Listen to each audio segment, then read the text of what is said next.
Le podcast Athlète Entrepreneur, animé par Amélie Delebel, vous relate les différents parcours inspirants d'anciens sportifs ou sportifs actuels de haut niveau de différentes disciplines qui se sont tournés par la suite ou sont actuellement dans le milieu entrepreneurial.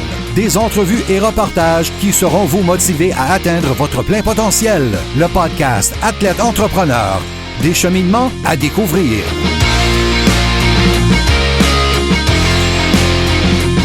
Bonjour à tous, ici votre hôtesse Amélie Delebel et je suis très heureuse de vous accueillir sur mon podcast Athlète Entrepreneur pour cet épisode 018. Athlète Entrepreneur est un podcast qui a pour but de motiver les athlètes ou anciens athlètes qui souhaitent se lancer en affaires. Pour cette émission, je discute avec Blaise Gros-Louis, un joueur de crosse, un sport très populaire au Canada, bien qu'il soit moins connu ici au Québec. Malgré son jeune âge, il a lancé son entreprise il y a quelques mois avec son coéquipier et ami Charles-Antoine Lesage. Les deux entrepreneurs vendent des bâtons ainsi que l'équipement de base pour tout joueur de crosse, mais également des chandails avec le logo de leur entreprise, en plus d'offrir un service de tressage. Je vous laisse maintenant à cette entrevue avec Blaise Gros-Louis sur sa passion ainsi que son entreprise Ekia Lacrosse. Bonne écoute! Alors, je suis actuellement avec mon invité, Blaise Gros-Louis, qui est un grand sportif et également un passionné d'entrepreneuriat. Alors, il a combiné ces deux passions pour fonder Ekia Lacrosse avec son ami et coéquipier Charles-Antoine Lesage. Alors, sans plus attendre, salut, comment ça va? Ça va bien, toi? Ça va très bien, merci beaucoup. Alors, première question, est-ce que tu peux nous expliquer justement comment tu as commencé en fait à jouer à la crosse? Parce que c'est pas un sport qu'on entend souvent parler au Québec. Puis, quel a été ton parcours jusqu'à présent justement dans cette discipline? OK. Moi, en fait, ça a été assez spécial parce que j'ai commencé à lasser des bâtons de crosse, à concevoir des bâtons de crosse avant de jouer. Moi, j'habite à Wendake, à la réserve autochtone de Huron-Wendat. Puis, là-bas, ils offrent des cours de maintien des traditions.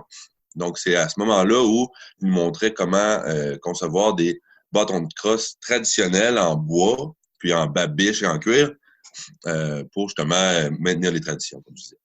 Puis c'est à ce moment-là que l'organisateur de l'équipe de cross Akiwasha de Wendake est venu me voir pour me dire, tant qu'à lasser des bâtons de crosse, pourquoi pas venir essayer, tu sais. Puis donc c'est à ce moment-là que j'ai commencé à jouer. Ça fait pas si longtemps, c'est ma 4e année. Donc ça s'est passé quand même assez vite, là. Donc, j'ai essayé ça pour la première fois à 20 ans. Puis, j'ai tombé en amour. Là. J'étais même, je pourrais dire même, je suis tombé accro. Là. J'avais mon bâton de crosse à tous les jours dans mes mains. Puis, d'ailleurs, c'est une des raisons pourquoi j'ai évolué aussi vite dans ce sport-là en 4 ans. Puis, sinon, j'ai joué avec eux la première année dans le Senior C. Ensuite, le Senior C a disparu malheureusement. Donc, on a commencé à courir un peu les tournois de cross. Là. On est allé à Montréal, on est allé jusqu'à Toronto. Puis moi, de mon côté, avec mon coéquipier Charles-Antoine, lui, en fait, avait des contacts avec l'équipe de cross de la Suède. Lui était allé étudier en Suède pour l'université. Puis, il s'était fait des amis, puis des contacts, tout ça, en jouant à la crosse là-bas. Puis, quand il est revenu, on avait vu le tournoi Ales Rebeski Memorial. Donc, le AHM, ça, c'est un tournoi international. C'est un des plus gros tournois au monde de boxe lacrosse. Puis, comme il y avait des contacts, il a envoyé un petit email pour dire « Hey, on est 2 joueurs de crosse, puis on aimerait ça rentrer dans l'équipe et aller vous aider là-bas. » Finalement, contre nos attentes, on a eu une réponse positive. C'est à ce moment-là qu'on est allé jouer pour la Suède, en République tchèque, pendant le AHM. Ça, c'était l'année passée. Puis, il y a 2 tournois, en fait. Là. Il y a le e-box et le AHM. Le e-box, c'est les équipes nationales européennes qui vont s'affronter. C'est plus... c'est un peu moins compétitif parce qu'il n'y a pas nécessairement de gagnant. Là. C'est comme un petit scrimmage là, pour voir un peu les capacités des équipes là-bas. Puis après ça, il y a le AHM. Sinon, cette année, on est retourné encore une fois au AHM et au e-box. Donc là, on vient tout juste de revenir. Là. Ça fait 3 semaines environ qu'on est revenu de ce périple.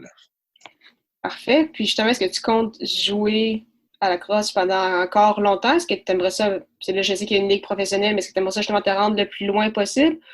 C'est quoi tes objectifs par rapport à ça? Ben, moi, j'ai pour mon dire que vaut mieux viser le plus loin possible. Comme ça, ben, d'une manière ou d'une autre, on va se rendre plus loin, si on veut. C'est sûr que là, j'ai 24 ans. Moi, je compte jouer le plus longtemps que je peux. Il y a des joueurs dans la Ligue nationale qui ont au-dessus de 30 ans, comme il y en a dans le senior B, dans le senior A, tout ça. Donc, moi, je viserais plus que 30 ans là, pour ce qui est de jouer, mais on va voir aussi, le corps parfois ne le permet pas. Hein? Une blessure est si vite arrivée, mais je fais attention. Parfait. Puis donc, justement, tu as lancé donc Étienne Lacrosse avec ton ami il y a seulement fait quelques mois, donc ça fait pas très, très longtemps. D'où est-ce qu'est venue justement cette idée, puis c'est quoi votre cheminement jusqu'à présent avec votre nouvelle entreprise? En fait, comment ça a commencé tout ça? C'est Charles-Antoine, lui, était très bon pour lasser les bâtons de crosse modernes, on pourrait dire, contemporains. Chaque bâton, il y a une tête en plastique, puis il y a un filet sur la tête, donc il faut la lasser, exemple, si ça brise ou peu importe. Puis il existe des milliers, c'est pratiquement infini les possibilités qu'on a, dépendamment du nœud, dépendamment de la forme de la tête, dépendamment de la texture du filet, tout ça. Donc, il faut vraiment une expertise pour être capable de maîtriser cet art-là, si on veut. Puis Charles était déjà très avancé de ce côté-là.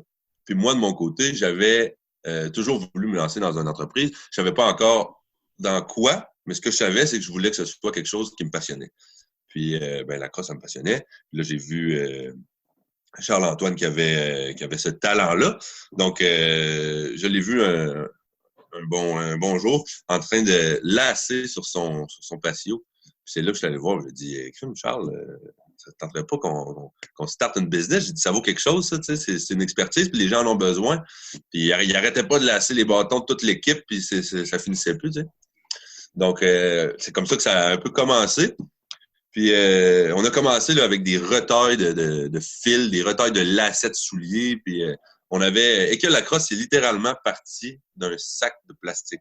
On avait tout plein de retailles là-dedans, puis c'était avec ça qu'on réparait les crosses. Puis, de fil en aiguille, ben, avec un peu de temps, puis à force de faire un peu d'argent, on a commencé à acheter des produits comme de marques, là, de différentes marques, pour revendre, puis tout ça. Donc, en plus d'offrir le lassage personnalisé, puis la réparation, on a commencé à offrir des produits. Puis c'était de plus en plus en demande. Le sport est en expansion en ce moment, là. Donc, ça allait toujours en grandissant. Puis encore aujourd'hui. Puis, c'est un peu comme ça là, qu'on en est venu à Ikea Lacrosse aujourd'hui avec un magasin. On vend de l'équipement de protection, des épaulettes, des coudes, des gants. On vend même des grilles pour le casque. Toutes ces choses-là. Donc, c'est un peu comme ça que ça s'est passé. Parfait. Donc, là, ma prochaine question, c'est comme en deux parties. La première, c'est quoi justement vos objectifs avec Ikea Lacrosse pour les prochains mois, les prochaines années, en fait, vers quoi vous vous alignez? Puis justement, donc, tu le mentionnais à quel point tu étais passionné justement du monde des affaires. Est-ce que toi aussi, tu penses à d'autres projets personnels un peu à côté ou vraiment tu te concentres uniquement sur Ikea Lacrosse? OK. Pour ce qui est d'Ikea Lacrosse, là, ce qu'on veut faire, c'est vraiment se focusser cet été sur la saison de boxe lacrosse, puis ensuite, il y a la saison de field lacrosse. Il y a comme les deux sports qui sont différents, là, mais très semblables en même temps. Donc, on se concentre là-dessus. Mais on voudrait avoir un site web transactionnel dans la prochaine année. Là, on veut travailler là-dessus parce que à Québec, il y a un petit marché, mais il n'est pas assez gros. Là. Donc, on va aller chercher l'Ontario, puis peut-être Montréal, tout ça. Pour que ce soit plus facile aussi pour les gens, exemple à Trois-Rivières, tous les gens de l'Estrie, de magasiner chez nous sans venir sur place aussi. Là. Puis sinon, pour moi, personnellement, je veux me lancer dans l'immobilier. J'ai déjà acquéri un triplex, puis je commence à faire de la location, tout ça.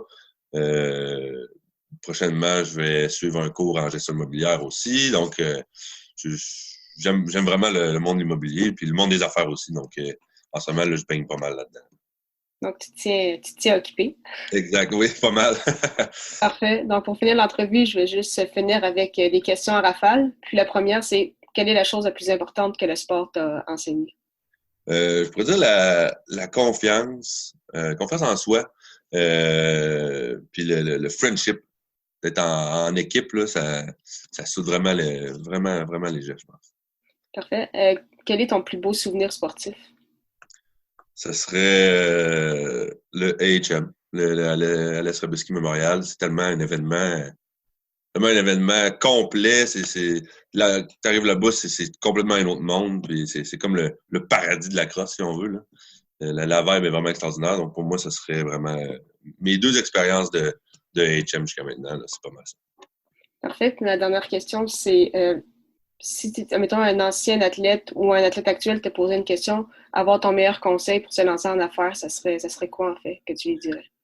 Ben, je dirais tout simplement de se lancer dans quelque chose qui le passionne. Ça, pour moi, c'est une règle universelle. Hein. Tout va être plus facile. Puis là, dans les moments qui sont plus durs, où tu pourrais peut-être lâcher dans un autre sujet, ben, quand c'est quelque chose qui te passionne, mais c'est l'espèce de petit de petits coups de pied là, qui te fait rester, puis qui te fait persévérer. C'est parfait. Bon, mais merci beaucoup pour ton temps, Blaise. C'était vraiment très, très apprécié. Super, merci à toi. Merci beaucoup encore une fois à Blaise Gros-Louis pour son temps et en souhaitant que vous ayez aimé ce 18e épisode officiel d'Athlète Entrepreneur. N'hésitez pas à consulter mon site internet ameliedelabel.com pour écouter tous mes épisodes de podcast et lire mes derniers articles de blog. À très bientôt pour une autre émission.